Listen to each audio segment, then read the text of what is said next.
Tawuran siswa sekolah semacam ini memang memprihatinkan. Tanpa ada rasa penyesalan, para siswa berusaha untuk menyakiti sesama rekannya dari sekolah yang berbeda dengan menggunakan senjata tajam. Dari manakah para siswa ini belajar kekerasan? Satu dari sekian pengaruh buruk yang didapat siswa ternyata didapat dari bangku sekolah, khususnya pada buku lembar kerja siswa. Bahkan sejak dari pendidikan dini, siswa sekolah dasar sudah mendapat nasihat buruk dari buku bacaannya. Betapa tidak, siswa kelas 3 SD mendapat nasihat sesat dari seorang kakek. Pelajaran untuk mengkonsumsi narkoba, minuman keras, dan merokok sebagai syarat awet muda ini tertera jelas pada lembar kerja siswa bahasa Jawa kelas 3 SD. Bukan baru kali ini saja buku pelajaran bagi siswa sekolah dasar memuat kalimat yang tidak tepat.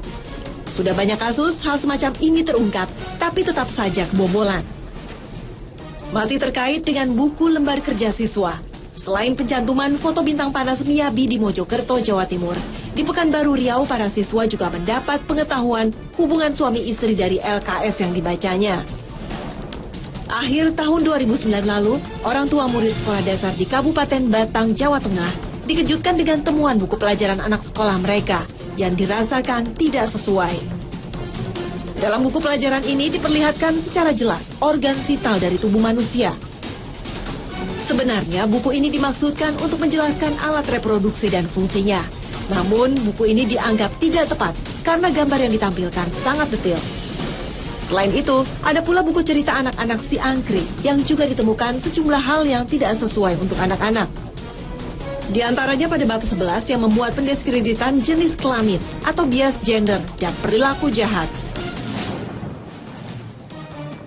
Penangkapan dari anak-anak yang di bawah umur 10 tahun tentang kehidupan rumah tangga dari seorang bapak dan ibu lebih baik dikembangkan, umpamanya bagaimana seorang bapak dan ibu mendidik anaknya sehingga anaknya itu menjadi seorang yang kuat, yang bisa menatap masa depan dengan baik.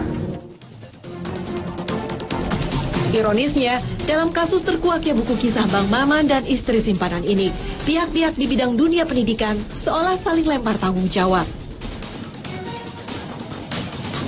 Kalau yang langsung kan sekolah, karena itu LKS ya.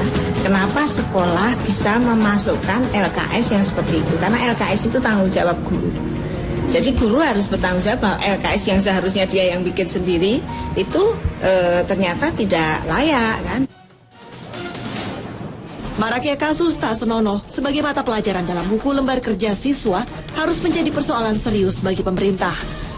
Sebab bagaimana mungkin pemerintah akan serius memberantas narkoba kalau masih ada grasi untuk bandar narkoba. Sementara di tingkat sekolah dasar ada nasihat mengkonsumsi narkoba sebagai syarat awet muda. Tim Liputan Trans 7.